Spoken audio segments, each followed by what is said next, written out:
Well, this is going to be an interesting discussion because today I wanted to respond to a social media conversation that I saw blasted on my Twitter feed that really got me thinking about the past.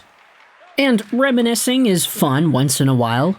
Maybe it's not the only thing you should do. I think getting lost in the past is quite detrimental to one's mental well-being, but when it comes to a conversation like this that revolves around the Detroit Red Wings, I think there's room to acknowledge where things may have taken a turn for the better.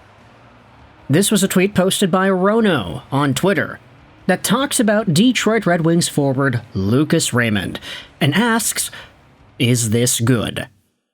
Raymond's player card goes as follows: 18 games played, 6 goals, 16 assists, 22 points, 23 years old, dual threat winger, 95 percentile wins above replacement number on offense, 97 percentile wins above replacement number on defense. And if you look at everything on the graph over here, I mean, Raymond has positive offensive and defensive impact ratings. His point production is in the top 7 percentile of the league. His finishing ability, penalties drawn, penalties taken, and on the graph underneath, you can see that Raymond has had a pretty steady decline defensively in the NHL. There was a little bit of a hiccup in 22-23 in terms of his offense, but he has gotten to a pretty big peak this season. And he's been pretty good. No complaints there. Yes, he is one of the only few guys on Detroit that is consistently finding offense, but hey, you gotta be good to get good results, I guess. So, Raymond, DeBrincat, Larkin, Kane, to an extent, Mo Seider, you can't ask for anything more point production-wise out of these guys. And Lucas Raymond nowadays, I think, has fully come into his own as the guy that he was advertised to being. And when you think about that, it becomes a lot more exciting. Because back when Lucas Raymond was draft eligible in 2020, this was a guy whom we labeled in our Why I Want Scouting Report video as a Swedish Mitch Marner. A guy who could just dominate the play at both ends of the ice, a player with some very strong defensive capability, passing like soft butter, and a guy who could just be a very dual-threat offensive tool. That's the label that we threw onto Raymond 5 years ago, and it's pretty much the label that you can say accurately describes Raymond in 2025, 5 years later. Now, here's the thing. Raymond was drafted by Detroit in the 4th overall spot in 2020. But that 2019-20 season wherein Detroit achieved that ranking for the draft pick was one where they were undoubtedly the worst team in the league. So, thinking about it like that, it becomes a lot more interesting when you acknowledge, hey, the Red Wings were terrible in 2020. They finished last place, but they slipped from 1st overall to 4th overall in the draft lottery. You have Darth Raider at CastleDog17 going out there and saying this on Twitter, that losing the 2020 lottery is maybe the best thing to have happened to the Detroit Red Wings. Because honestly, if you think of the contrary, how things could have gone if they went another way, it becomes a lot more scary. When you think about the guy who was first in 2020, of course, we are talking about Alexis Lafreniere, a guy who was touted as the best QMJHL prospect since Sidney Crosby, a player that was undoubtedly the number 1 overall target in most people's brains. You had Red Wings fans salivating at the idea of this QMJHL superstar coming over and being a franchise-altering piece.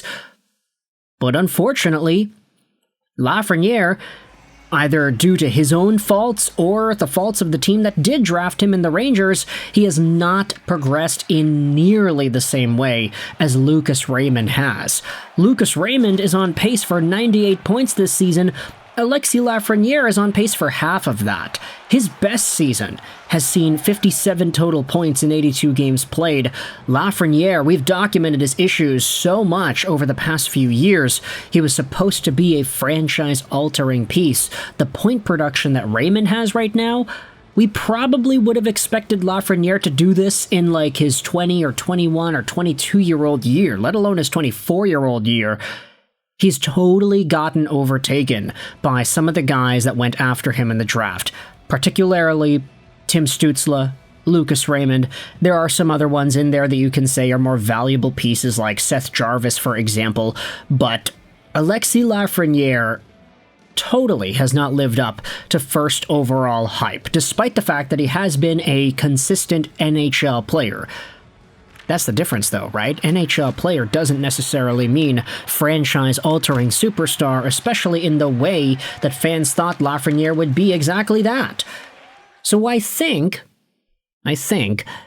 it is a little bit of a relieving thought to acknowledge the fact that Detroit missed out on the opportunity to draft Alexis Lafreniere in the first place, despite the fact that at the time, Red Wings fans were all woe is me about the draft lottery and that season.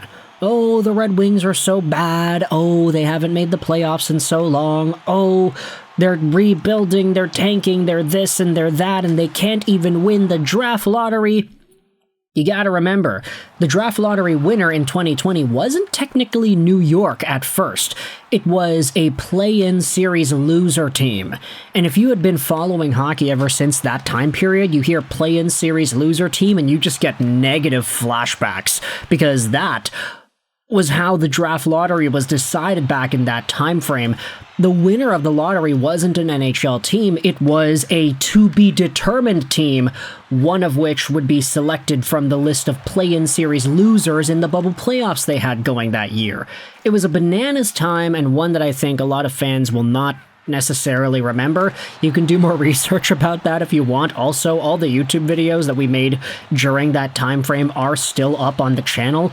A play-in series loser is going to win Alexis Lafreniere. And then there was a second draft lottery done for the right for that specific first overall pick. And it was like between Pittsburgh and Edmonton and New York and Chicago. It was such a strange time for the 2020 NHL draft. But that's how it went, man. Alexis Lafreniere, he didn't know who he was going to go to until the second draft lottery.